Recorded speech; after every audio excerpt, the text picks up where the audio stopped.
That doesn't look like the town office.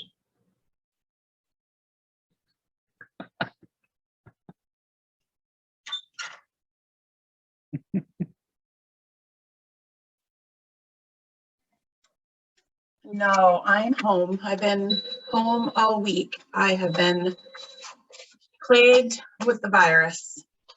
Oh, I'm sorry to hear that. Thank you. Today is the first day that I've actually had a voice and felt almost 100%. Well, Yep.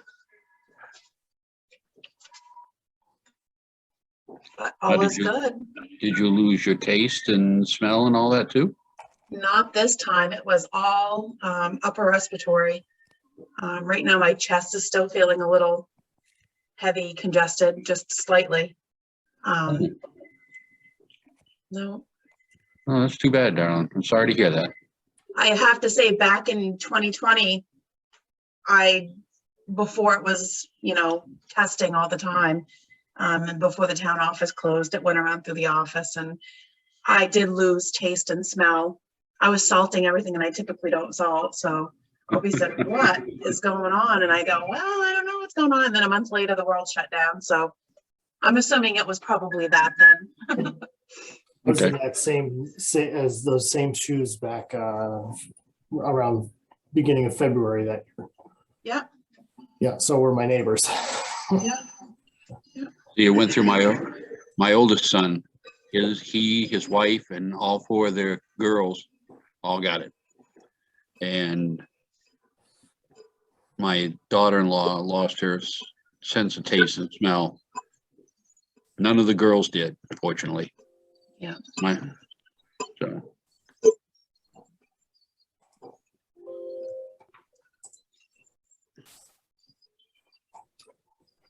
I thought maybe we had finally gone ahead and upped the decor in the town office there for a second. No, just in the dining room. I could see the people looking at that and then paying their tax bill. Yeah, that would work, yeah. Point it out at the, here, let me point it outside. Does that work? Oh, yes.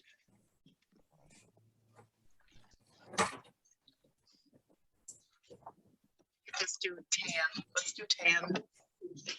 Oh, nope, it's still there.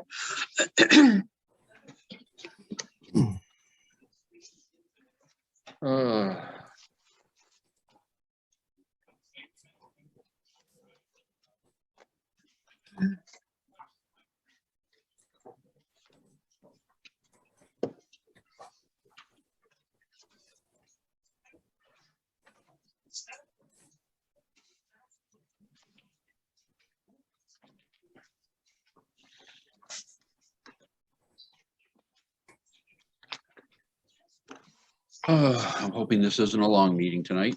Shouldn't be, by the agenda. I could see this Depends on, smoothly. depends on how much you talk, Councilor Medora. Oh, then we're screwed. Then we're definitely screwed. We got you good. You guys haven't been watching the meetings lately. Councilor Prey has been giving me a run for my money for sure. I'll agree with you because he's not here. It's recording anyways. I was gonna say, it's being documented. It was lighthearted. I heard the ha-ha in it. Good. So I just want to mention, my camera's been cutting in and out. I'm not really doing it. So hopefully the last Zoom meeting I was on this morning, about an hour mark, it stopped working.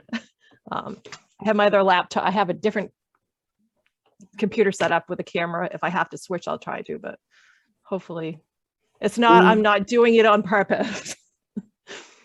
Isn't technology wonderful? Yeah, when it works. Yeah, it's one with a USB. It's not built into either of my computers. So it's like all of a sudden it decides to fail after sometimes for some reason.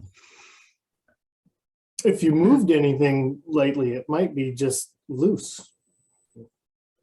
Yep, I know. And I've got like 4 different ports for the USB. I keep moving it around. Sometimes that works, but I think it's tired.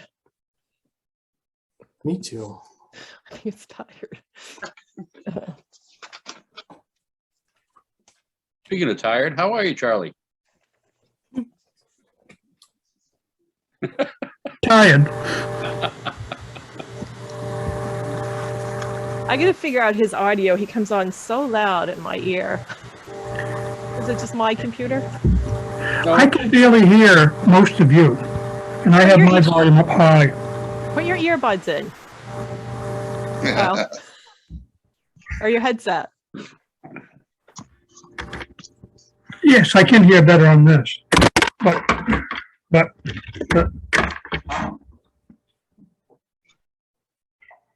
Are you, Charlie, are you through one item or two items going like a phone and a laptop or a computer? He didn't hear me. Yeah, I know. Of all things, he didn't hear me. Yours in transition. Diana, you're looking well for not being well. I finally, I prepared myself today. When she first came on, I said, gee, we got an upgrade in how the town office works. Stop. It's a fine line you're walking, guys. No, he's talking about interior decor. I'm talking about what behind Okay. The winter, not candles Christmas and the decorations. wreath and everything. Yeah, The ray of sunshine, yes. the light. Oh, yes, if I do this. My halo. There you go. I got a halo. More of an aura. Well, hello, everyone. Looks like we're mostly here. Yeah. Yep. Yep, 4:30. All righty. Well, with that, I'll get started. I'll call this regular town council meeting to order. If I get a roll call, please. Believe, Here. Bragdon, Here. Danforth, Here. Madore, Here. McEwen, Here. Pelletier, Here. and Pray. Yeah. All righty. And with that, if you could all join me in the Pledge of Allegiance, please. Wow, that's a hairdo I've got under that hat. I pledge allegiance to the flag Flag of the Of United the United States States of America. and to the republic And the republic for for which it stands, one nation, under God, indivisible, Indivisible, with liberty and and justice for all. Justice True. for all. Well, that wasn't half bad. We're all in different times there. Are there any adjustments to the agenda? Chair Goldie, we'd like to remove order number 5-22 to revisit on the 10th. And I can explain a little further if you'd like. 522 or 1122? That would be 11-22. My mistake. All right, I'll motion. Technically, where it's been tabled to a time certain, we have to retable it to a time certain. Okay, I was. Which when it comes up, we can take that out, or just when the order comes up, retable it. Sure, I admit being misinformed, and I will explain that at that time. All right, thank you. Yeah, we'll get to it at that order. With that, I will seek approval of the minutes of the January 13th, 2022 regular meeting and January 20th, 2022 executive session. So moved. So moved. Second. Mr. Motion Chairman, by Councilor Madore and second by Councilor Bragdon. Discussion, Councilor Prey? yes, just in reference to the minutes on that, it was expressed under the tabling of order number 5, or the introduction of order 5-2022. It's the minutes states that Council Madore nominated Richard Angotti, having previously volunteered the school municipal experience. Councilor Prey confused the nomination I tried to explain it. I don't know who took the minutes that says that I confused it. I clearly understood what I was saying. Counselor Prey, it was because there was a second there that you offered. There was no motion. You had thought that there was a motion. So I you thought had- he had said motion, he had said nominate, and I'll explain that under the rules. Nominations do not need a second, motions do. And a nomination is a motion when you're filling a position. So you don't feel you were confused is what you're saying. I wasn't confused. I just didn't know where I was at the moment. How about you confuse the issue? We were confused. That's part of my job, Louis. Would you like me to adjust the minutes to take the confused out of that, or? I just wanted to explain that the town clerk terminology may have been a misnomer. All righty. With that misnomer, I will seek all those in favor. Counselor Madore, Aye. Counselor Danforth, Aye. Counselor Bragdon, Aye. Counselor McEwen. Aye. Counselor Prey, Hey, Counselor Pelletier, Aye. and Chair Gully-By. That passes 6-1. All right. And with that, since we don't have any special presentations, that brings us into the town manager's report. Good evening, counselors.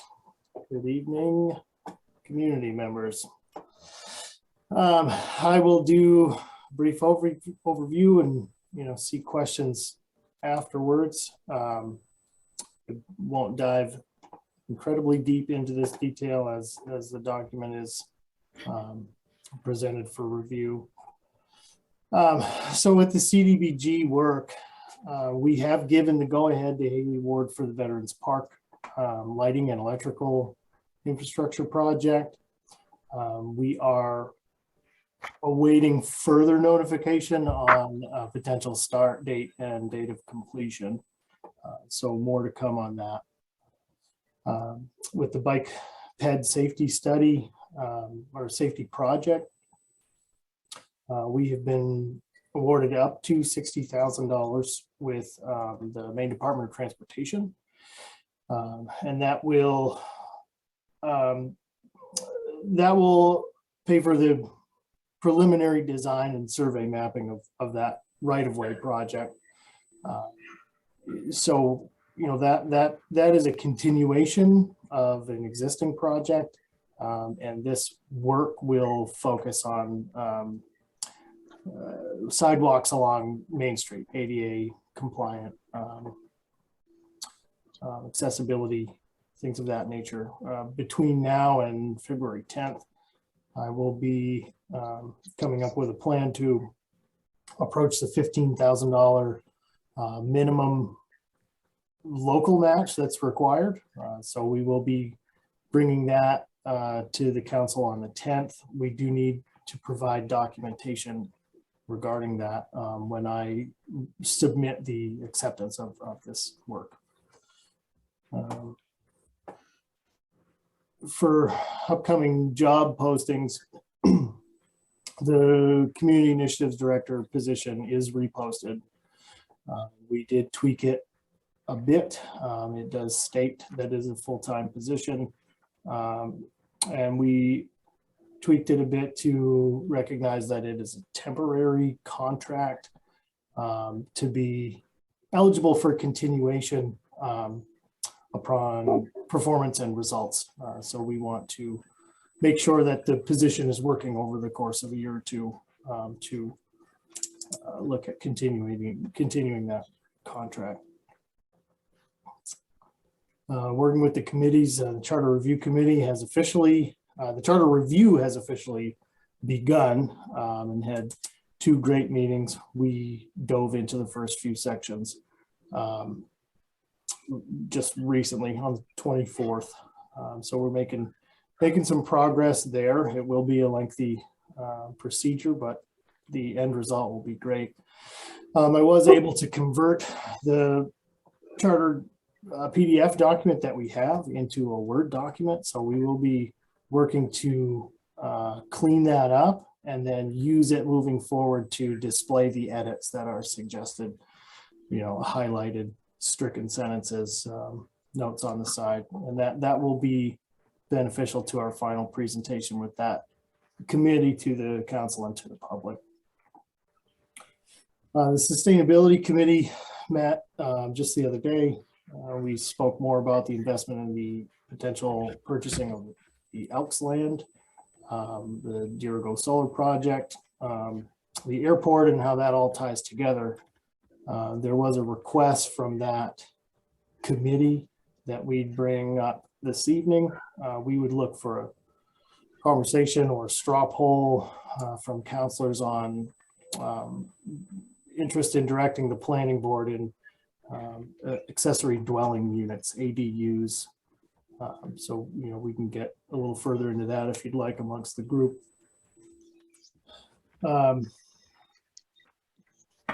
In terms of council meetings, we'll also be seeking some discussion on a plan moving forward in person or virtual, and what that'll entail. I do have two options that are included in this report for opportunity for tech assistance for the sound and the video for council chambers. One would be volunteer from the Performing Arts Department, Unified Performing Arts. Their tech crew would be a good opportunity for volunteer hours and experiencing municipal government.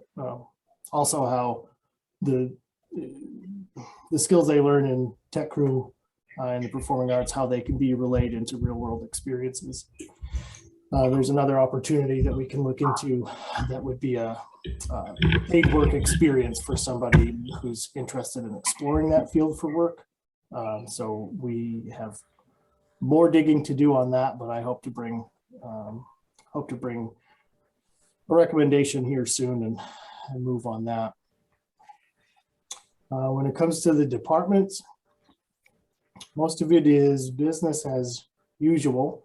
I will point out within the Public Works Department, there's a concern around the rising cost of diesel fuel, and you'll see an attached report within your council packet, a graph that Ralph had put together showing the rise in diesel cost. He says that it is not an immediate urgent matter, but and that they have some wiggle room in the budget to take care of it, but to keep it front of mind and know that it could work its way into a potential issue.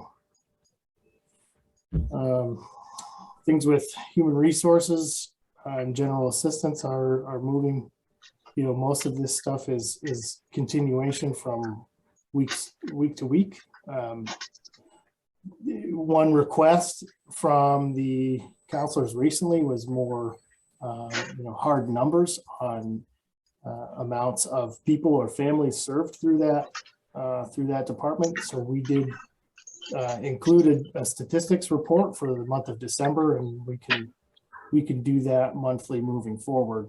So that shows you more exact numbers on individuals or households that were served.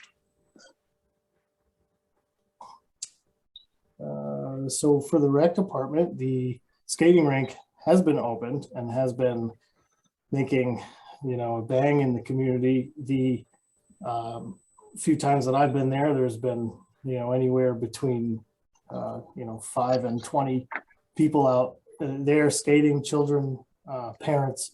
The fact that the hut is open Friday, Saturday, Sunday for, warming purposes and changing shoes and things like that has been really well received.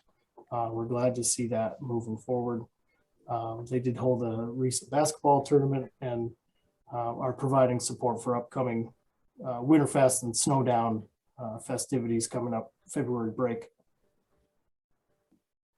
Over at the airport, the guard system is recording 83 aircrafts this month to date. Note from Jeff says that Mother Nature has blessed us with icy runways.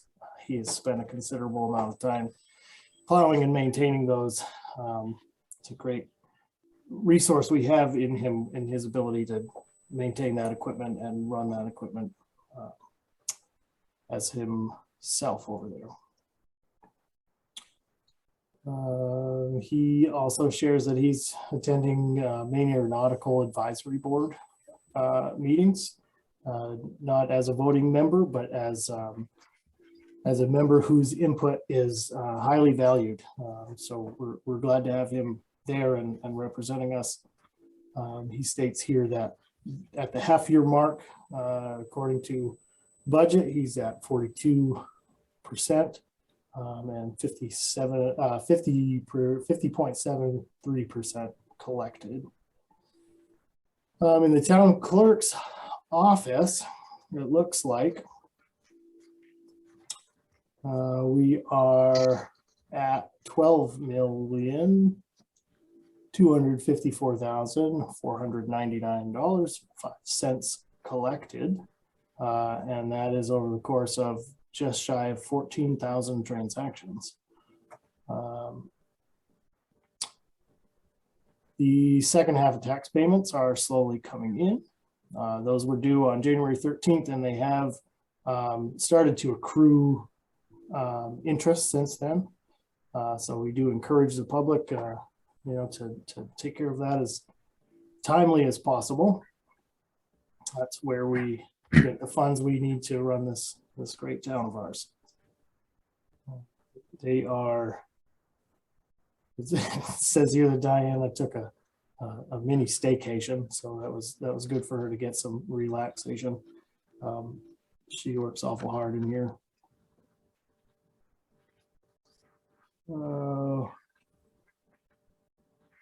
The wastewater billing is happening.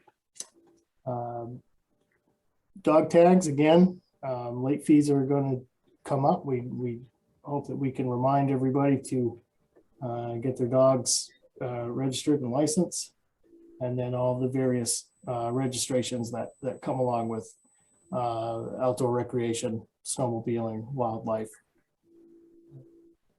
With the town treasurer, Mary Alice has been focusing on tax reporting, which must be issued by January 31st, and then some ongoing discussions between the school department and financials and bank account information.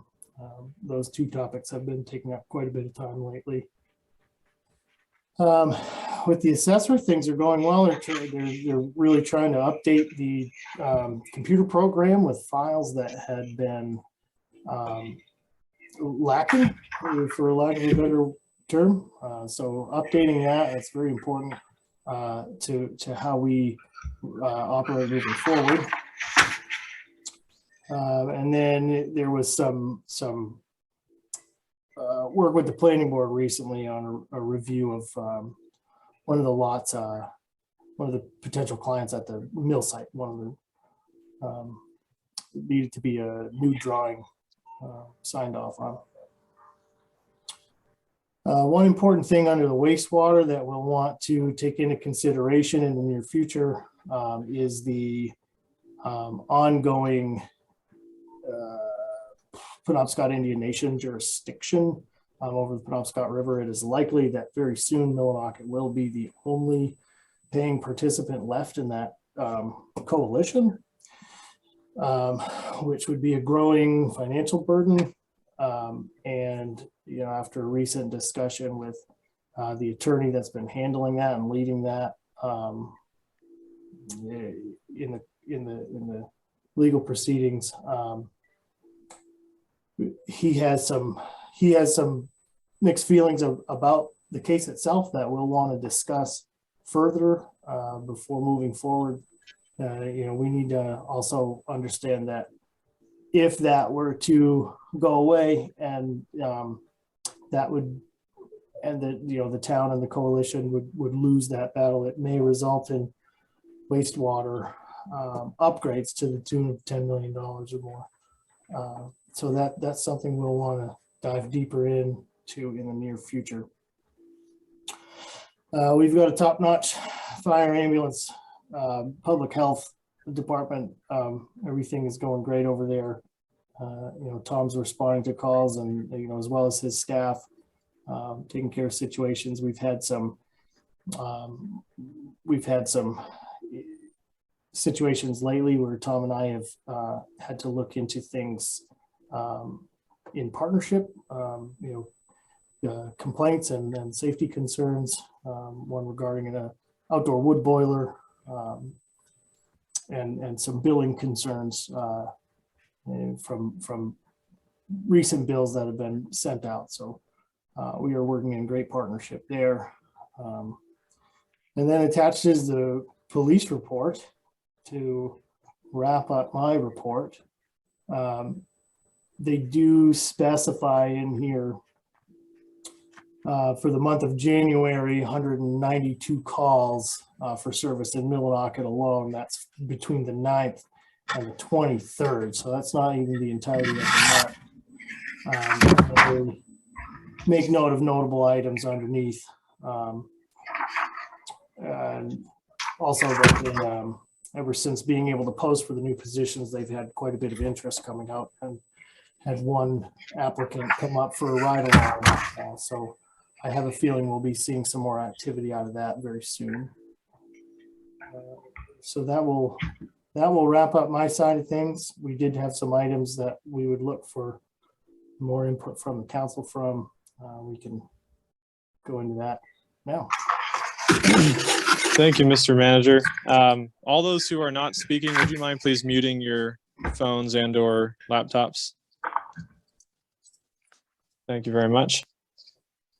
And just on that point, I'll just speak to the straw poll part before going to the rest of the council. That recommendation to the planning board that we were looking for stemming from the sustainability committee, just to get a straw poll from councilors to see if there's interest in at least the planning board reviewing what options there might be for accessory dwelling units. We've been concluding a housing study for the town, and obviously, with or without that study, have recognized the need for additional units to be rented long-term for younger families, for workers, for other people looking for places to stay.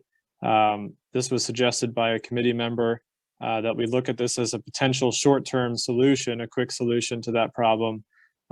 So straw poll just to see basically if everyone sounds, if everyone feels okay with asking the planning board to look into that. With that, I'll just go to the council if anyone has any comment. And I can't see hands right now. Councilor Bragdon. Thanks, Mr. Chairman. I have a couple of things. The first one being on Zoomer in person. I really want to hear what Tom has to say. I really take his opinion to heart when it comes to this subject. If Tom wouldn't mind just giving an update on how he feels things should go for 2 weeks out from now, I guess. Chief Malcolm, feel free to speak to that. Thank you. I think that we should, in my opinion, we should stay as we are for right now till we see the numbers start going the other way. Numbers are still rising. In fact, I was in the school today and they had some more staff that went out today. I think this is going to come to a peak within the next few weeks, probably the first part of the first half of February. But that would be my recommendation, that we stay in the motoring for right now with the town office and with our meetings and things. That's my opinion. Thank you. Thanks, Tom. Like I said, I really appreciate your opinion because you deal with it on a daily basis. Hearing that, I think we should stay Zoom at least for another 2 weeks till we understand if things are declining or improving to say. But when we do go back in person, having been a soundboard engineer with Mr. Ngotti, I think that it would be great to have a student come in and do that. I think that's a great learning opportunity and a great way for a junior or senior to get some time in for their volunteer service hours for graduation. So I definitely agree with that. I think that's an awesome idea. Whoever came up with that, kudos. As for the Elks thing, I think the the Sustainability Committee should move full steam ahead. I think that's a great study that should be done, and I don't see a reason why it shouldn't be done. The other two questions I have, and I don't know if you can answer them, Mr. Jameson, or not, but I would like to get an answer, is the assigned vehicle policy that East Millinocket has just approved for their vehicles. Is our vehicles also being used during that? Not that I'm necessarily opposed to it, I just want to know if our vehicles are being used. As far as I know, that includes all vehicles. We do have a member of the East Millinocket Select Board with us who may be able to answer that more directly. Ms. Daigle. Not to call on you out of the blue. You can throw me under the bus. I really don't know. My assumption is the same as Peter's, that it includes all cruisers. Now, where we still technically own them and the contract states if anything happens, they come back to us, is there anything we need to approve on our end for legality reasons? I would, if you're asking me, I would say talk to your attorney on that. Okay. I just want to make sure we're getting all our bases covered, and I saw that and I was like, well, I don't know if our vehicles are being used. So I can look into that further for you, Councilor Bragg. I just want to make sure all our T's are crossed and I's are dotted. As for the Penobscot Indian Nation jurisdiction, I would defer to Councilor Prey's opinion on that because I only know a very, very limited amount about that. You said that we will soon be the last paying. However, the wastewater operation states that we are the last paying. Are we the last paying? So when that report was submitted to me, that was the understanding, is that Millinocket would be the last remaining member of that. Now, since then, in my discussion with Matt Manahan, the attorney who's handling it, there's been some discussion in the town of Lincoln whether or not they would remain part of the coalition. And I understand that stemmed from some recent actions taken by Congressman Golden and Congresswoman Pingree at their level that may have inspired the town of Lincoln to rejoin that coalition. I don't have that final answer yet, but that's why I say maybe. They may rejoin. Okay, thank you. Thank you, Councilor Bratton. Any other council comment? Councilor Prey? Before I forget, at my age, a couple of things in reference to what Matt referred to, and I want to kind of follow up on. I'll start with the latter one in reference to the coalition. The tribe, I participated at the hearings in Augusta a year and a half ago on their attempts to change the 1980 Indian land settlement, which I was part of, being a member of the legislature at the time, and obviously representing the area that had the largest, in the most jeopardy of who would have control over the waters and the land. Those who are not old enough to remember, it was difficult even in selling a house in this region of Maine because there was a question of who actually owned the land, and all of that was up. I think we should involve the tribe. The tribe told me that they had no interest in prohibiting economic development and putting hardships on the community. Well, that's easy for them to say, but until they actually put it in writing or say it publicly to some degree, and of course he doesn't, the individual that I spoke to, while it was his area of expertise for the tribe, he couldn't speak for the tribe itself. I also think we should ask either the governor's office or the attorney general's office, which have both opposed the settlement legislation that has been introduced and still pending in the legislature, because they think it goes too far. It goes too far, particularly on water rights and some of the other areas of jurisdiction, judicial jurisdiction. I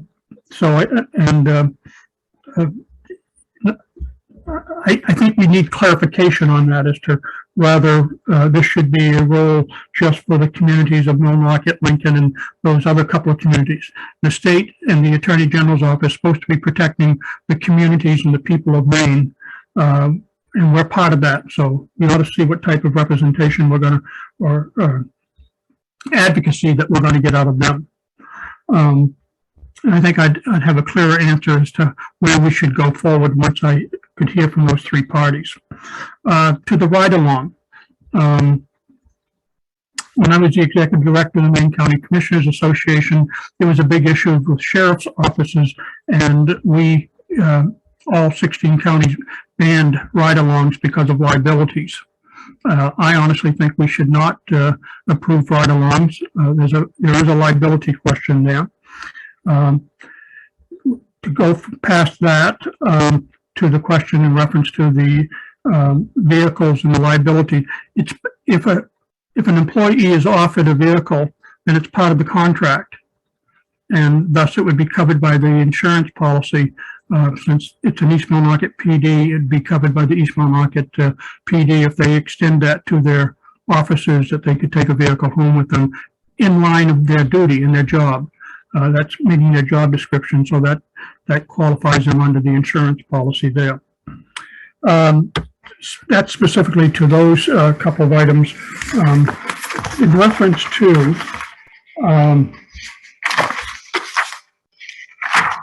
I marked it down here.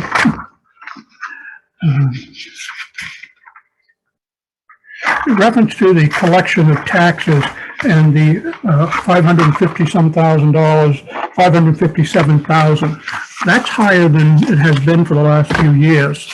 That's better than 3 mills right there out of the tax base. Each tax, I think average mill brings in about 180,000 round figures. 557,000 is a pretty high figure. I don't know how many what the numerical number equaling that unpaid taxes for 21-22 tax year, but I think we should have a little bit more information on that by the next council meeting.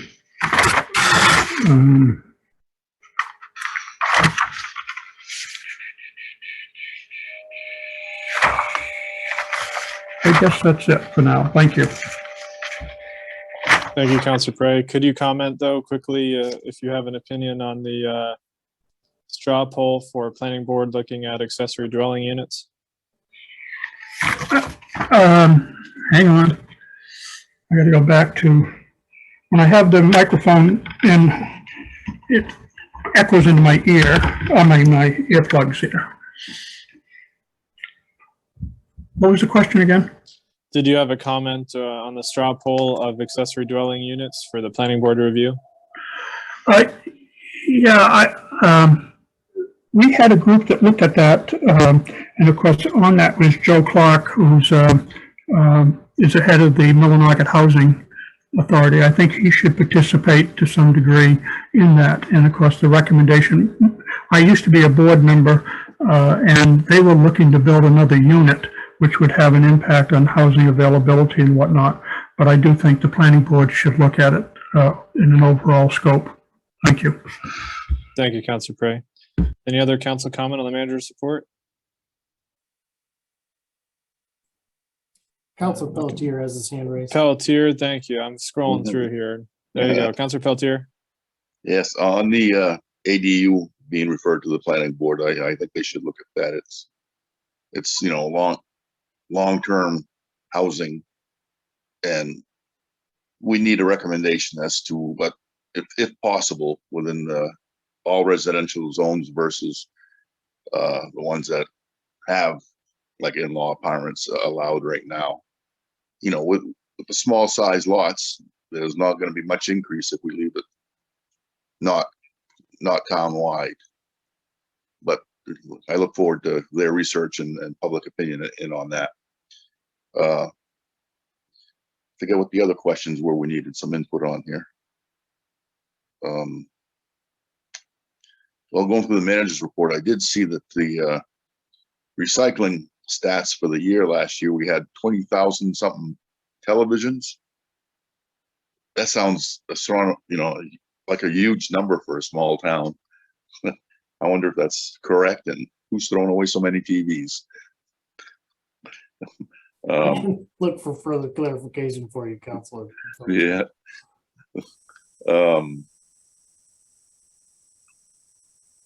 Yeah, I guess that's it. It was, kind of agree with what's been said so far on the other issues. Thank you, Councillor Pelletier. Any other council comment? Councillor McEwen? Thank you, Mr. Chairman. Just on the all when it comes to in-person meetings or staying on Zoom, I'd have to also agree that I think there's no harm in staying on Zoom and seeing how this continues to play out, especially given the stats. And thank you also, Chief Malcolm, for that summary. When it comes to the investigation of the planning board on that item, sure.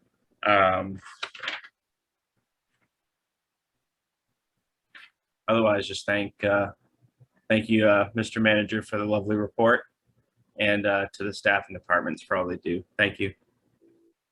Thank you, Councillor McEwen. Any other council comment? Councillor Danforth? Yeah, yes, Mr. Chairman. Thank you. Yes, on the asking the planning board to do a little research on ADUs, that comes up a lot in some of the age-friendly work that I do. So I think it's very appropriate for us to be looking into it, especially with the housing situation in Millinocket. So that's a good next step. Let's do some research around that. Yes, staying on Zoom for the time being until things calm down and we feel it's safe to meet in person. So, and as far as your manager's report, it was nice to see and hear that we did get that phase 2 of the bike ped safety project. Peter, I will follow up with you. I did have a nice conversation yesterday with Patrick from the DOT to get some clarification on that from Patrick Adams. He actually is going to be around next, the day of our next meeting, so we potentially could meet with him prior to the council meeting, so I could introduce you to him. But there is a 20% match. So this is the second phase. We've had the first phase, it's almost to completion, sort of the assessment of our safety issues, the Central Street corridor and downtown. This is phase 2 in that same funding stream. Now to have, to be able to hire some engineers, hopefully it will be the same ones that we've had working with us on the study, to really do the engineering and design piece of some modifications and some improvements that we want to make. I know you had mentioned, Mr. Manager, that you thought it was ADU compliance on our Main Street. In our application, actually it was really Lower Central Street or some different intersections in and around the schools and Lower Central Street. I did talk with them about that. If we wanted to change it, we could have that discussion, but currently that's what's sort of listed in the contract that he sent our way. And it is the 15% of the total, I'm not 20% of the total, the $15,000 is the local community match, our municipal match. And we can look for ways before that amount is due for grant funds. And this design and right-of-way phase, really, it goes into our next fiscal cycle. So it'd be something that we could budget for in the next year and be thinking about. And I know it falls right in line with the talks about improving our sidewalks. So I'm excited about that. I'll follow up with more information that I got from him, from you. And when you have the order, we can talk about it more if we need to. But in my mind, it's great. Now we're in the DOTQ for the next level, the next phase of this project, because we're going through the assessment and then the engineering study, and then we'll get construction dollars to actually make this happen if we so choose as a municipality. So that's all good news. I made a couple other notes. Just let me look. I had made a note, Councilor Prey, just about that amount of money, the unpaid taxes. So that will be good to know. I didn't know if it was typical. You're saying it's higher than usual at this time. So that would be good for us to hear a little bit more about. I know we have community members that are struggling.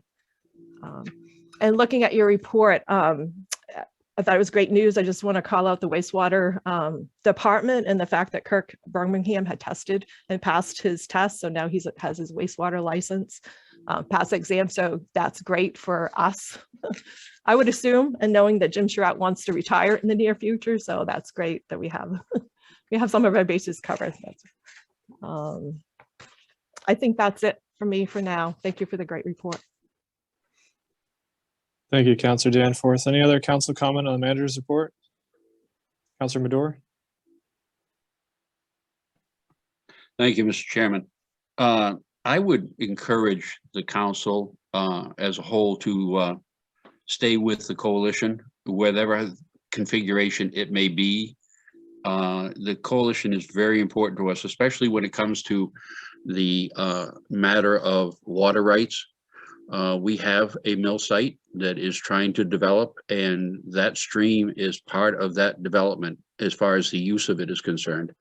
And myself and Jim Surratt and the previous town manager had gone down and testified in Bangor at the Cross Center as far as what impediments this may make if what the agreement is they're trying to get with the nations comes through, as far as what may happen with the reclassification of Millinocket Stream and the Penobscot as a whole. So I would suggest I would strongly urge actually staying with the coalition. I think it would be well based for the town and for our continued support of our Katahdin and the mill site. As far as the meetings are concerned, I would ask, obviously there's going to be a consensus to stay at Zoom, I would assume, for the near future, but I would want to revisit and readdress this after every council meeting going forward. I don't want to go ahead. I prefer in-person meetings, and I believe that moving forward, if indeed if we're reaching a peak, we may be able to go back to in-person meetings, and I would prefer that. So I would ask that we revisit and readdress this at every meeting that we have going forward until such time as we can come to a time we feel safe enough or as a body to attend in-person meetings again. As far as the bike safety project, the way I'm reading this, we have been approved for up to $60,000.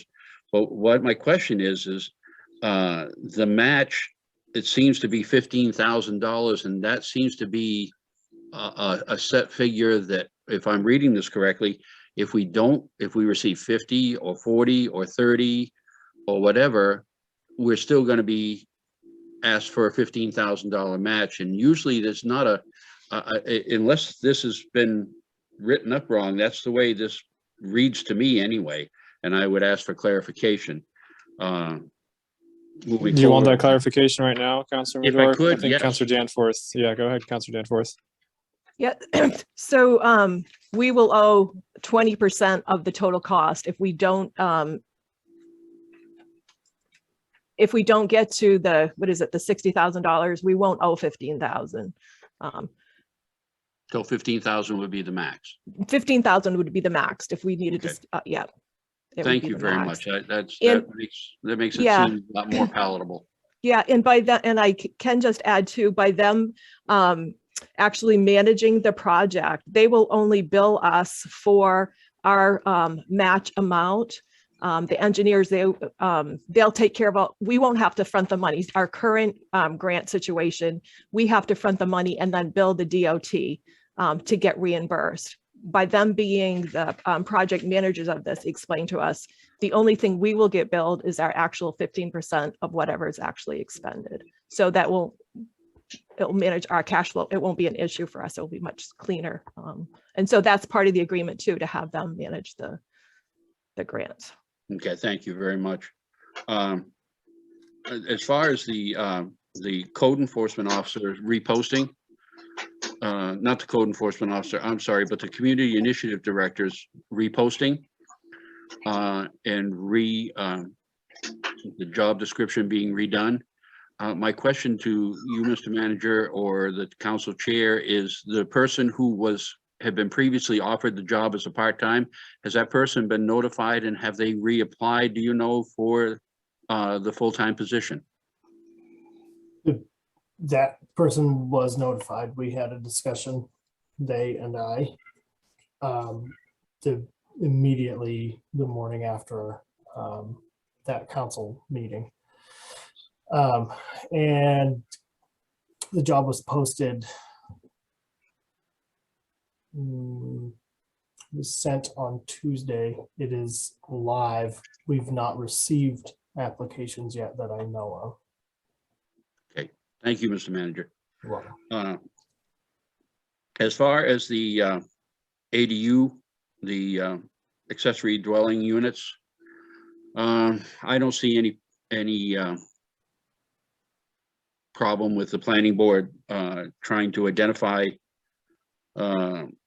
areas to be rezoned within the town to try to accommodate. I would just be careful if this is just on the short term. I would want a far more extensive deep dive into this before any action was taken, or any by either the planning board or the council. But as far as an initial look is concerned, I have no problem with it. The other thing that I was looking at, other than I see what Councilor Cray has mentioned about the fact that having $557,295.42 remaining unpaid from 2021 to 2022, that is a definite uptick. And I don't know, we have to be very careful.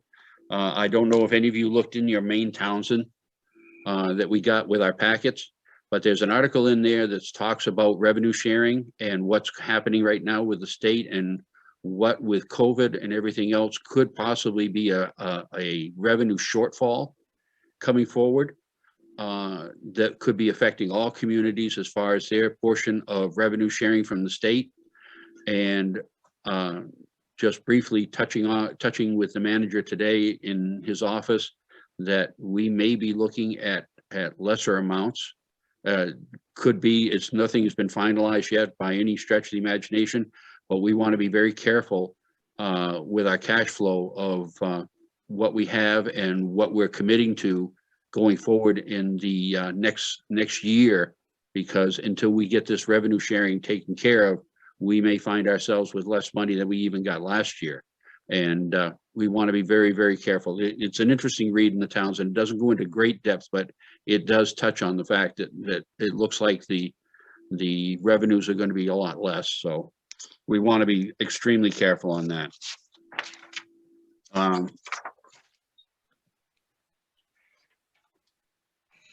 The other thing I wanted to touch on just briefly is the idea of the sustainabilities. I'd like to get this sustainability recommendation for the Elks Land out in public so we can have it at a council meeting.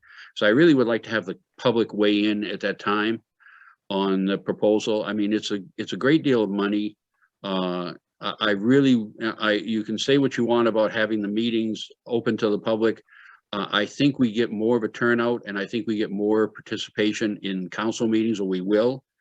Because already online, I have seen a lot of back and forth chatter on the purchase of the land and the amount that has been bandied about as far as the amount is concerned.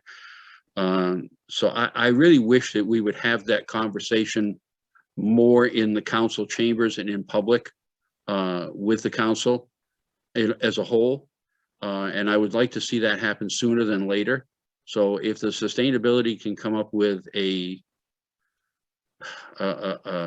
written proposal or whatever, and we can have that discussion within the council itself, I think that would do a lot for moving, getting a better sense of the community and what they want to do and not want to do with that land, if it's indeed. So with that, I'll say thank you, Mr. Chairman.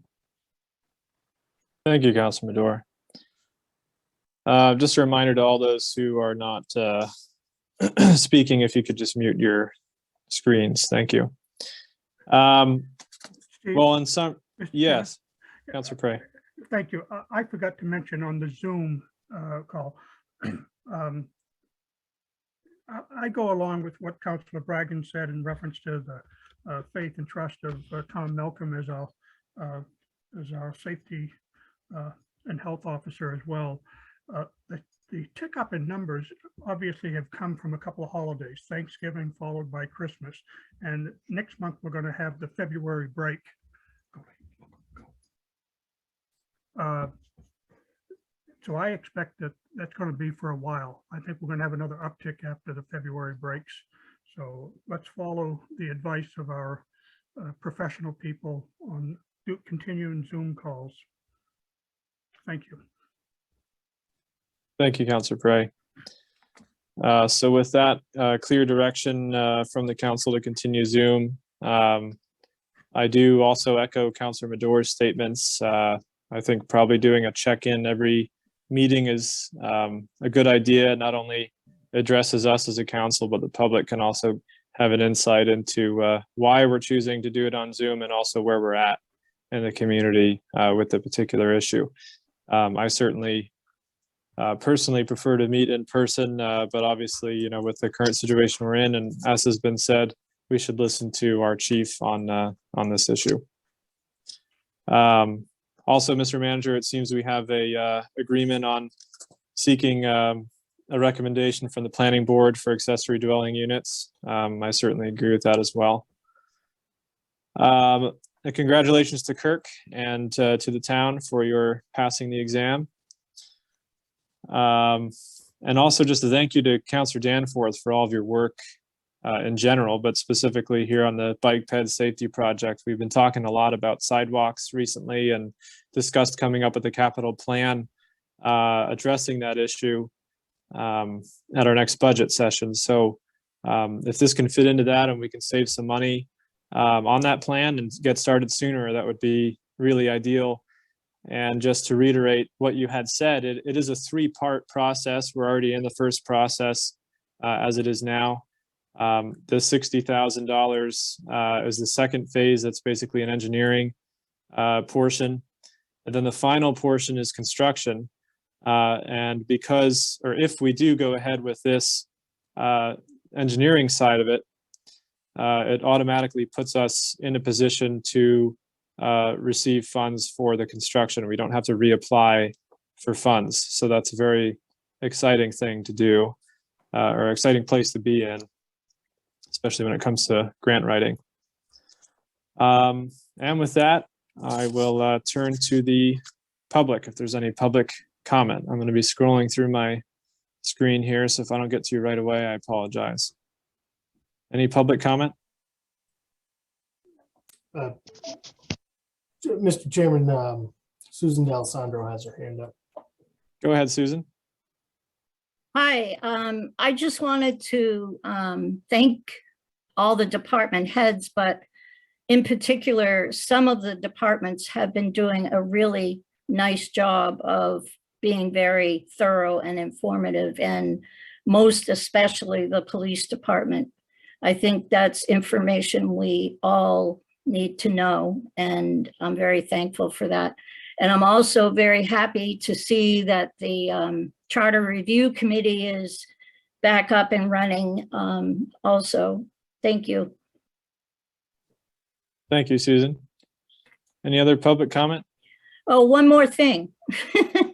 I'm also thankful for the committee's meetings to be much more visible than they were. And the website has been improved, and that also is very helpful to a lot of people. Thank you. Thank you, Susan.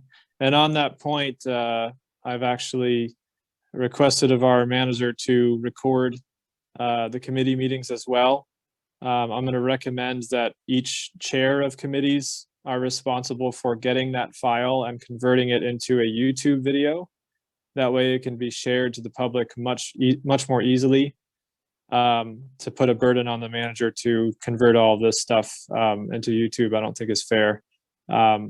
but it will be recorded on Zoom. If you're a committee chair, please request that of the manager, or you could use your own Zoom for it.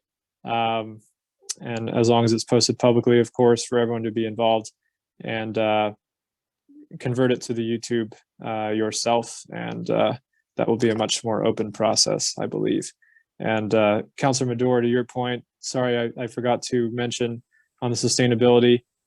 We did record that last meeting we just had regarding the Elks property. We will continue to do so and make it available to the public as well.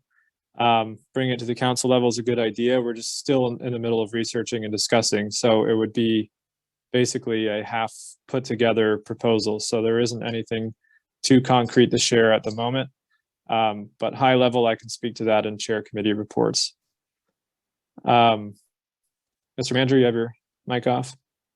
Yeah, I just wanted to jump in quick, Mr. Chairman. I plan to have that YouTube channel set up by early next week and begin uploading some of these files.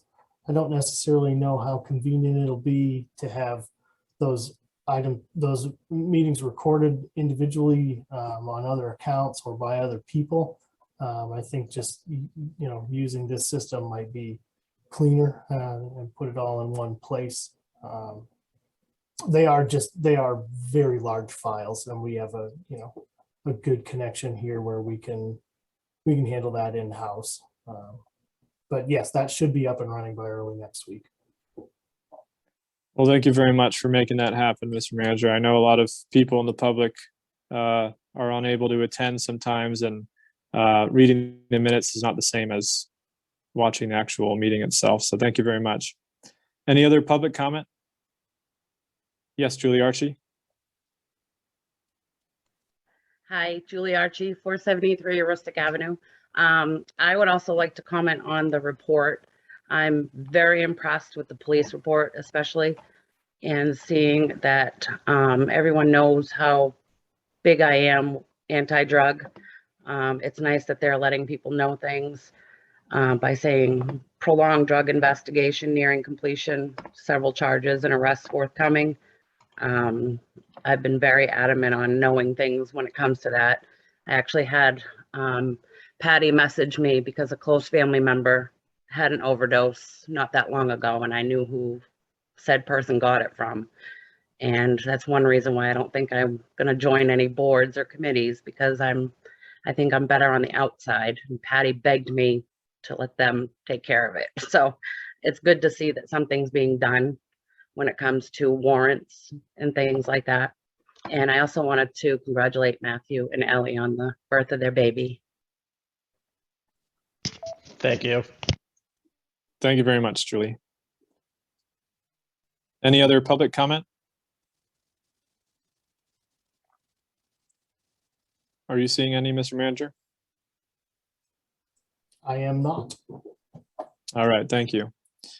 And with that, that brings us to unfinished business. Councilor Madore, if I could have you read order number 5, 2022, please. Thank you, Mr. Chairman. Order number 5-2022, providing for appointment to the Millinocket School Board. It is ordered that the Millinocket Town Council appoints, I assume we're taking this from our previous interview discussions, or are we talking about this evening? You're welcome to read it however you see fit. It is ordered that the Millinocket Town Council appoints Erica Mackin to the Millinocket School Board for a term to expire November 2022, as a vacancy has resulted with the resignation of Peter Jameson. The following residents of Millinocket listed below have expressed interest in the appointment to the Millinocket School Board. 1, Richard Angotti. 2, Julie Archie. 3, Kevin Libby. And 4, Erica Mackin. Second. Motion by Councilor Madore and second by Councilor Bragdon. Discussion of the council? And please speak if you have any discussion, because I have a hard time scrolling through this. Mr. Chairman. Yes, Councilor Madore. I would like to thank all 4 people. I realize that Julie Archie didn't get a chance to interview, but just for the fact that they put their name out there and showed interest in filling the position, I thought all four were very strong candidates, each with their own take on education, all of them very, very community oriented. And I think it speaks volumes that we have such a good group vying for the position on the school board. And I think it only is going to go ahead and make our school board a lot stronger, knowing that these type of people are involved in the community and want to be involved in our kids' education. Thank you, Mr. Chairman. Thank you, Councilor Madore. Any other council comment? Mr. Chairman. Councilor Prey. Thank you, Mr. Chairman. I'll echo the words that Councilor Madore just said. I would encourage, I think the 3 interviews that we did showed exactly the same, a commitment to community, a commitment to the education of our youth. And I would encourage all of them to stay involved in the community and put their names forward in the future. This is a difficult choice to make because they did show such interest and qualifications in the position of helping, excuse me, the school system be accountable and move forward with a quality education. Thank you. Thank you, Councilor Prey. Any other council comment? All right, with that, I will just agree with what's been said as well. Thank you all to those who put your name out for this, and definitely encourage your participation in other areas as well of the town. Are there any comments from the public?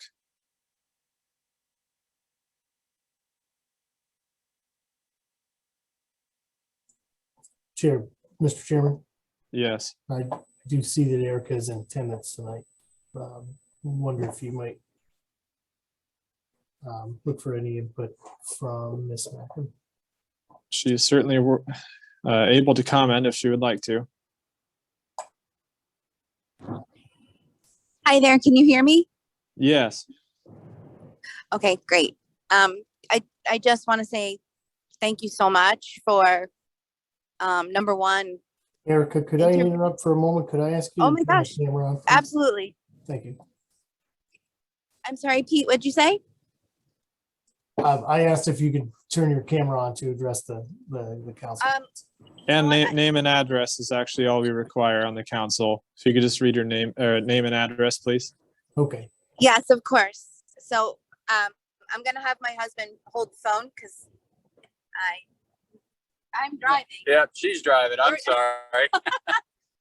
So Erica Mackin, 189 Lincoln Street. I just wanted to say thank you so much for this opportunity and for interviewing me thoroughly. I really enjoyed the conversation, and thank you for entrusting me to take this position. And I hope that I can serve the community well and do what's best for kids. Thank you very much, Erica. Thank you. Any other public comment?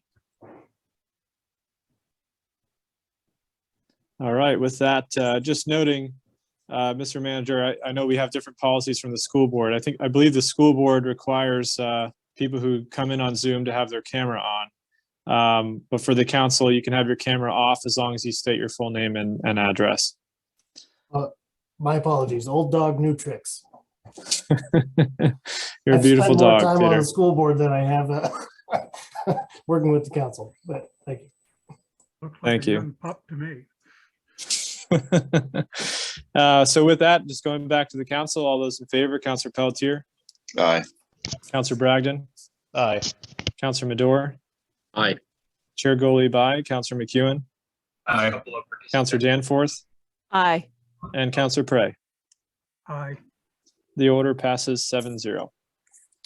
And Councilor McEwen, if I could have you read order number 11, 2022, please.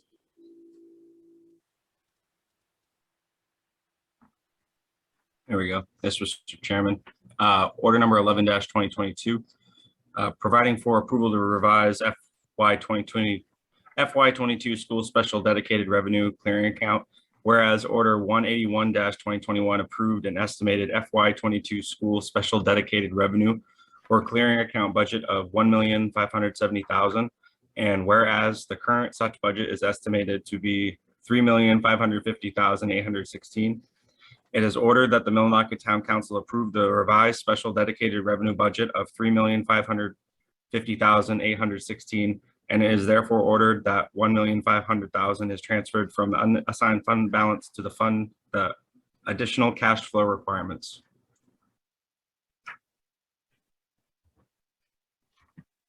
Second for the purpose of discussion. Motion by Counselor McEwen and second by Counselor Bragdon. Mr. Manager, I'd like you to be able to speak on this just so we have an idea of what you're speaking to earlier. Sure. So ultimately, we would seek that this item be tabled until February 10th. We did have a great meeting of clarification this morning, Mary Alice and I, along with the superintendent and the bookkeeper at the school. We do have about all of the uncertainties answered and feel confident in the ability to do this moving forward.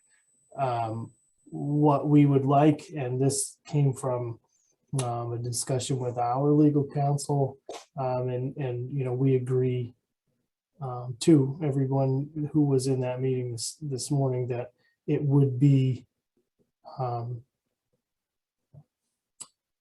good if the school board itself were to take this in a motion and a vote at their upcoming meeting to acknowledge the large amount of funds that we're talking about and the cash flow relationship with the school to cover these expenses. And we'd like that to happen first in an acknowledgement and request from the council. So we would acknowledge that with the school board on their following meeting and then take it up with you all the 2 days later and have that done. I think all of the answers have been found. Thank you, Mr. Manager. Councilor Madore. Yes, Mr. Chairman, I'd like to make a motion to table order 11/2022 until our next council meeting. Second. Motion by Counselor Madore, seconded by Counselor Bragdon. All those in favor, Counselor Prey, Aye. Counselor Danforth, Aye. Counselor McEwen, David. was that an aye? Aye. Thank you. Chair Goliath, aye. Counselor Madore, or Counselor Madore, Aye. Counselor Bragdon, Aye. and Counselor Pelletier. Aye. The order is tabled until our next council meeting. Mr. Chairman, Counselor Prey. thank you.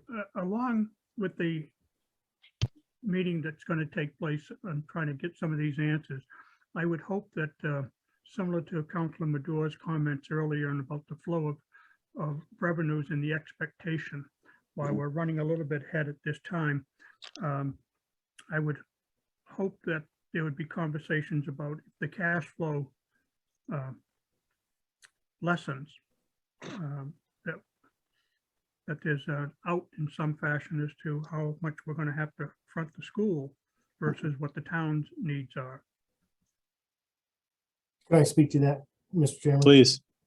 That has all basically been worked out at this point. We have really no concerns, you know, and we can go into greater detail, I think, on the 10th at this point where it's been tabled, and you can correct me if I'm wrong there. But ultimately, we think the best opportunity, given the time frame of the largest of the projects and the largest spending amounts from the school itself, would be to pursue a line of credit to take it away from our actual funds to cover the spending of the school. So that's something that we'll explore as well.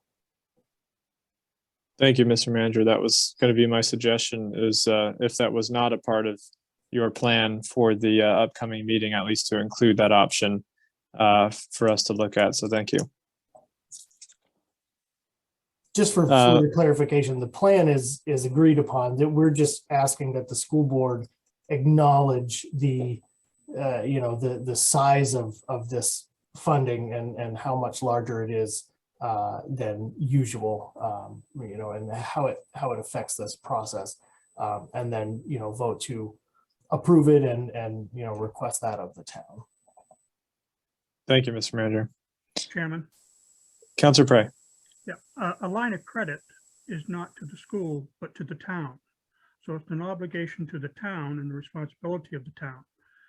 Giving the school board a line of credit, but the final obligation falls on the town to pay that and any interest to it. That's the concerns that I have, and I just want to make sure that that's fully vetted in this process. I'm not saying I'm opposed to it. I just want to make sure there's answers to what the long-term obligation to the town is in this process. Sure. Thank you, And then- Counselor Prey. And just noting we are out of order on this conversation, so we could Thank discuss you. this at the next council meeting. Moving to new business, Counselor Bragdon, if I could have read order number 15, 2022, please. Order number 15-2022, providing for execution of the town warrants for January 27th, 2022.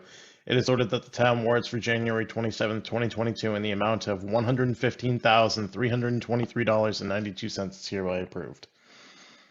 Second. Motion by Counselor Bragdon, seconded by Counselor Madore. Heavy hitters? Apologize in advance. I don't have a breakdown of individual cost, but $3,374.72 to Blimmer and Russell, PA. $2,380.90 to Dead River, $6,928 to Farrell, Rosenblatt, and Russell, PA, $53,909 to Fire Tech and Safety, $9,618.25 to Hoyle, Tanner and Associates, $12,036.02 to Municipal Review Committee, $6,541.05 to the New England and Salt Company, $4,021.51 to Preble Oil, and $4,000 to Van Tunen William E, and $8,975.72 to Versant Power. Thank you, Counselor Bragdon. Any other council comment? Seeing none, out of the public. Also seeing none, back to the council. All those in favor, Counselor Pelletier, Aye. Counselor Bragdon, Aye. Counselor Madore, Aye. Chair Gurley by, Counselor McEwen, Aye. Counselor Danforth, Aye. and Counselor Prey. Aye. The order passes 7-0. And Counselor Bragdon, back to you. If I could have read order number 16, 2022, please. Order number 16-2022, providing for execution of the wastewater warrant for January 27th, 2022. It is ordered that the wastewater warrant for January 27th, 2022 in the amount of $15,135.43 is hereby approved. Second. Motion by Counselor Bragdon, seconded by Counselor Madore. Heavy hitters on that. $1,010.50 to Clearwater Laboratory, $6,586.32 to Oliver Associates, $5,884.62 to Versant Power. Thank you, Counselor Bragdon. Any other council comment?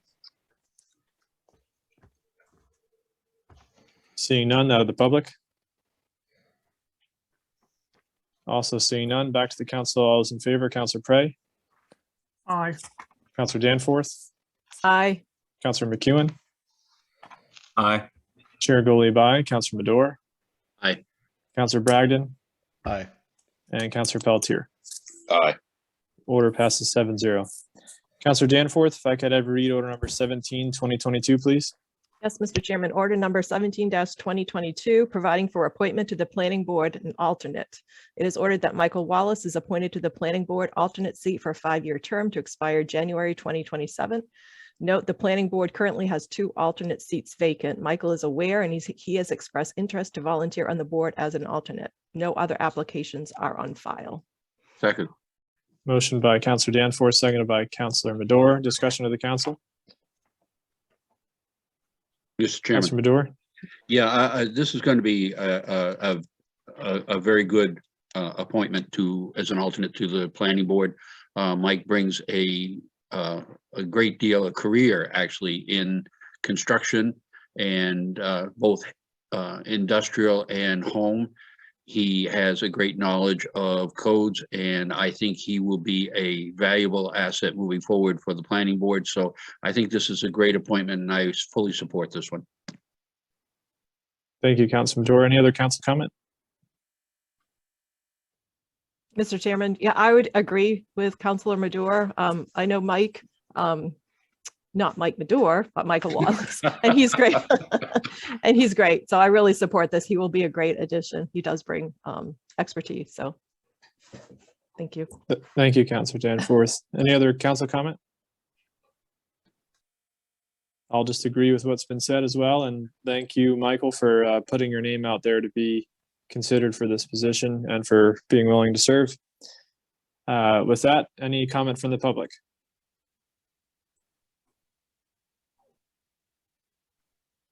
Hey, Mr. Chairman, this is Peter Jameson. Yes. 14 Rush Boulevard. I've actually worked with Mike quite a bit over the past year in my most recent position.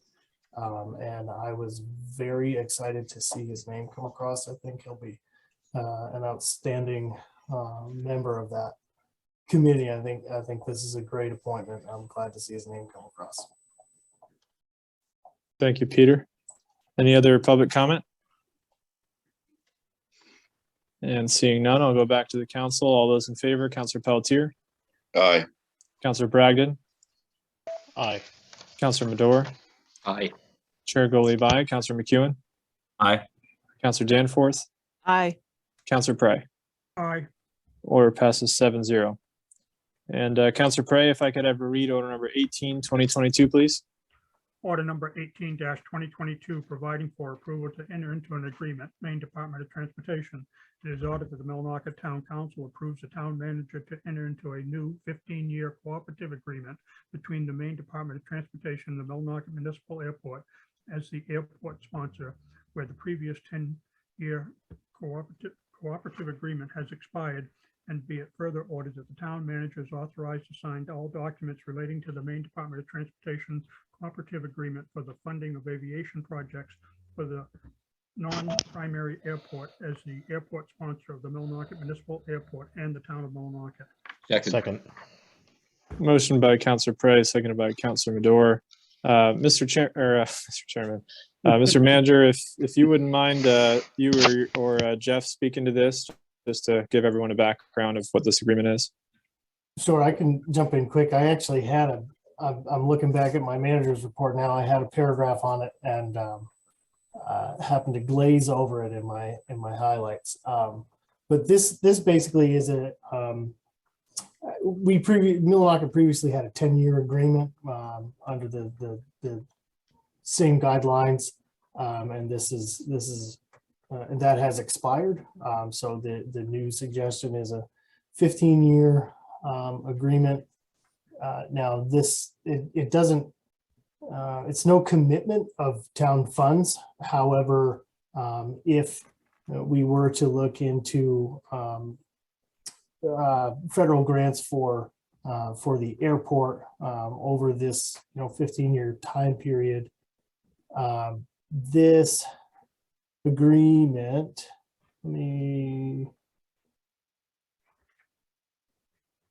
this agreement covers the maximum funds to be matched by the state for us as a local sponsor. So, if we needed to apply for a grant for the airport, this would allow us the opportunity to get the maximum of state funding for match for that project. And Jeff, if you have anything else to add to that, please feel free. It's a pretty standard agreement.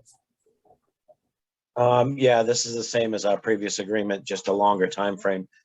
The basically the maximum amount that the DOT will fund is 5%. Our match is also 5%, and the FAA provides 90% of these grants. And all this agreement says basically is that if we apply for a grant for a project at the airport, that we will commit our 5% and the DOT will do the same. Thank you, Jeff. And I'm sure that's what applied when we got that snow blower. Yes, any of the agreements we've done over the last, since we started doing these grants. I mean, my snow removal equipment, the older stuff is 30 years old, and those were bought under the same type of agreements. But everything we've done since it became a town run operation has been that way for the almost 15 years now. Thank you, Jeff. Any other council comment or question on this?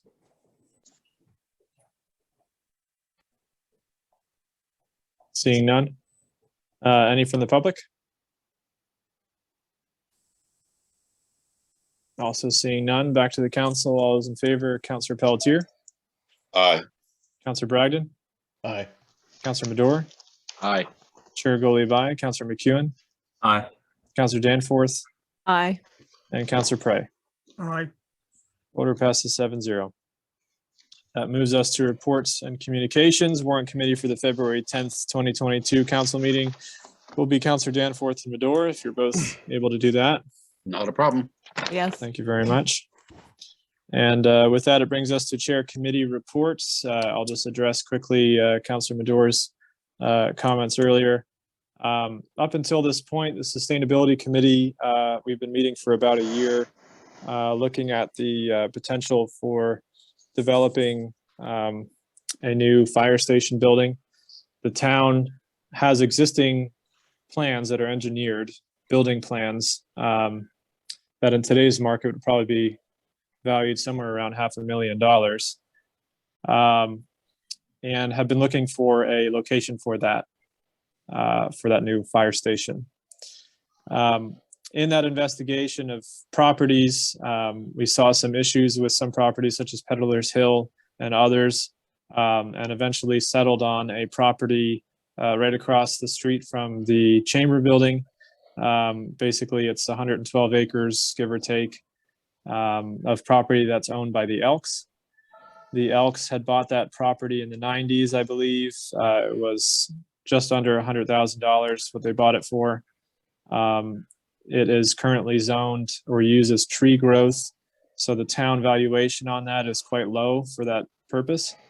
If it were to be rezoned, it would have a much higher tax value.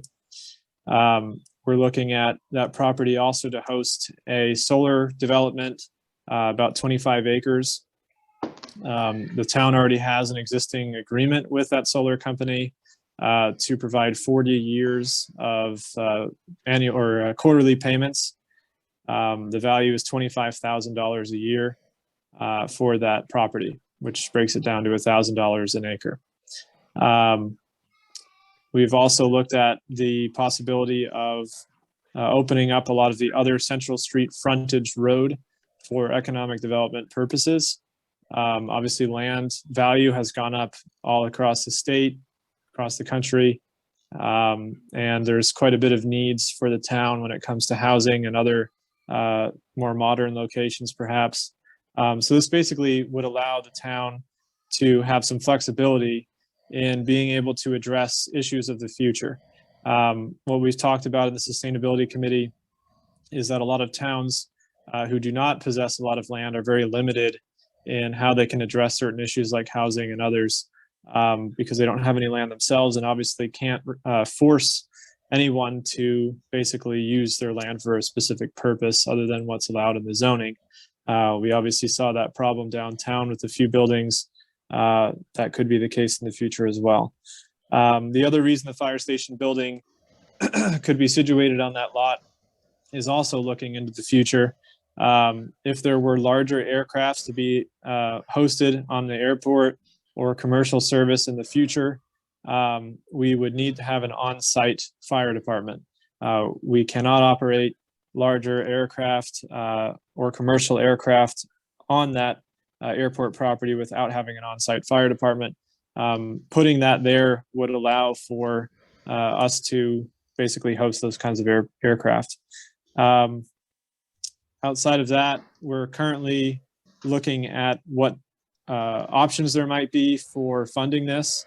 Our goal and our purpose is to not raise taxes in any way, shape, or form. So we're looking at what options we might have there. We also discussed creating a policy that any revenue that comes in from that development would go directly towards paying off the cost of that land.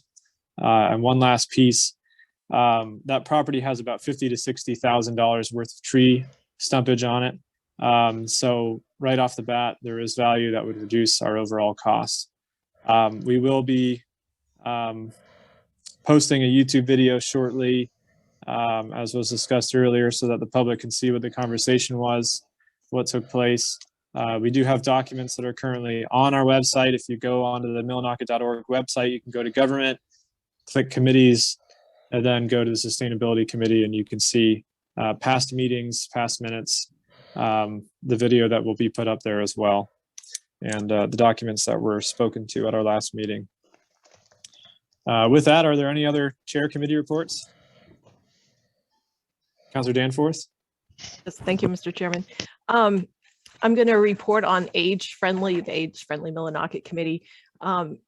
Peter, I will probably be in to see you soon or sometime with the MOU. I did get notification that we were accepted through the Maine Council on Aging for that M-, which was project, which was the Municipal Data Across Sectors for Healthy Aging project. So we had an order at our last meeting for you to sign off on any MOU that would come through. So I just got email, confirmation that we were selected. And our next age-friendly meeting is going to be February 15th at 4 p.m. And there'll be somebody's people from Maine Council on Aging participating in that meeting, sort of a kickoff on this project. I will have to follow up with you to figure out, I have been using my Thread Penobscot Zoom account to record those meetings and for meeting minutes. So going forward, how that's going to work so that we can make our meetings into YouTube, or if we use the town account, how that would work going forward. So let's have that discussion so we can make that happen too. I would need some technical assistance on that, but so good things are happening. And I will call out Chief Malcolm, our Sand Buckets program, I think, has taken off, and I've created a new flyer for that. And he's been giving out buckets of sand to our community members. So that's part of the age-friendly work in collaboration with the town and Public Works. So thank you. Thank you, Jane, I would Councilor love to Danforth. help you with technical assistance. Thank you, Councilor Bragdon.